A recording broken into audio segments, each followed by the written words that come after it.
ចឹងអ្នកដឹកនាំចាប់ផ្ដើមដំបូងគឺអីគេហៅអ្នកដឹកនាំត្រឹមត្រូវបន្ទាប់មកយើងអភិវឌ្ឍទៅជាអីអ្នកដឹកនាំល្អ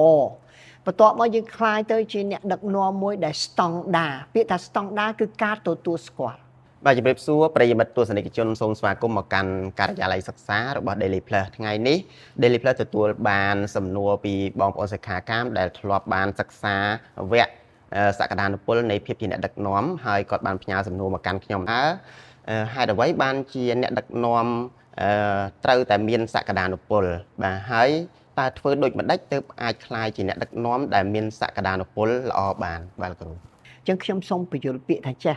ថាពាក្យអ្នកដឹកនាំមួយម៉ាត់ឲ្យបងប្អូនយល់ថាអ្នកដឹកនាំមួយម៉ាត់ត្រូវមានបង្កប់ន័យមួយគឺឥទ្ធិពលបើយើងអត់មានឥទ្ធិពលអានឹងគេមិនហៅអ្នកដឹកនាំទេដោយឡែកពាក្យសក្តានុពលមានន័យថាអ្នកដឹកនាំដែលមានអីដែលមានមហិច្ឆតាក្នុងការអភិវឌ្ឍខ្លួនជាបន្តបន្ទាប់អញ្ចឹងនៅពេលដែលគេមើលឃើញអ្នកដឹកនាំម្នាក់ដែលមានសក្តានុពលមានន័យថាគាត់នឹងមានការអភិវឌ្ឍឆ្ពោះទៅរកអនាគតមួយដ៏អស្ចារ្យខ្ញុំលើកឧទាហរណ៍មួយឲ្យយល់ចេះអ្នកដឹកនាំគេចែកចេញជាប្រមាណប្រភេទយើងអត់អាចคลายទៅជាអ្នកដឹកនាំម្នាក់ដែលមានភាពអស្ចារ្យនោះទេអញ្ចឹងអ្នកដឹកនាំចាប់ផ្ដើមដំបូងគឺអីគេហៅអ្នកដឹកនាំត្រឹមត្រូវបន្ទាប់មកយើងអភិវឌ្ឍទៅជាអីអ្នកដឹកនាំល្អ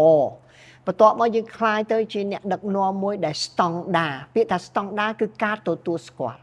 បន្ទាប់មកបានយើងអភិវឌ្ឍទៅជាអ្នកដឹកនាំមួយអស្ចារ្យប៉ុន្តែពាក្យសក្តានុពលវាប្រកបនៅក្នុងដំណើរការហ្នឹងប្រសិនបើយើងអត់មានសក្តានុពលទេមានន័យថាយើងបានត្រឹមតែជាអ្នកដឹកនាំត្រឹមត្រូវតែបើយើងមានសក្តានុពលមានន័យថាយើងអាចមានឱកាសលទ្ធភាពនឹងអាចអភិវឌ្ឍខ្លួនឆ្ពោះទៅដល់ថ្នាក់ដឹកនាំមួយគេហៅអ្នកដឹកនាំមួយដែលអស្ចារ្យនឹងអ្នកដឹកនាំអស្ចារ្យគឺជាអ្នកដឹកនាំកំពូលប៉ុន្តែអាចទៅអានឹងបានតើតែយើងមានសក្តានុពលចឹងបានអ្នកដឹកនាំទាំងអស់គេមើលអ្នកដឹកនាំមានច្រើនអាចមានអ្នកដឹកនាំមានច្រើនប៉ុន្តែអ្នកដឹកនាំខ្លះធ្វើមិនទាំងត្រឹមត្រូវផងតែអ្នកខ្លះអាចទៅជាអ្នកដឹកនាំត្រឹមត្រូវអញ្ចឹងបានគេមើលអ្នកណាដែលមានសក្តានុពលដើម្បីគេបណ្ដុះអ្នកនឹងឲ្យទៅជាអ្នកដឹកនាំម្នាក់ដ៏អស្ចារ្យអញ្ចឹងពាក្យហ្នឹងខ្ញុំចង់ឆ្លើយតបថាបើយើងចង់ទៅជាអ្នកដឹកនាំម្នាក់ដ៏អស្ចារ្យបានទាមទារនៅសក្តានុពលពាក្យថាសក្តានុពលមានន័យថាគឺឱកាសលទ្ធភាពសមត្ថភាពដែលយើងអាចទៅបានបាទណាបាទសូមខ្លីតែប៉ុណ្្នឹង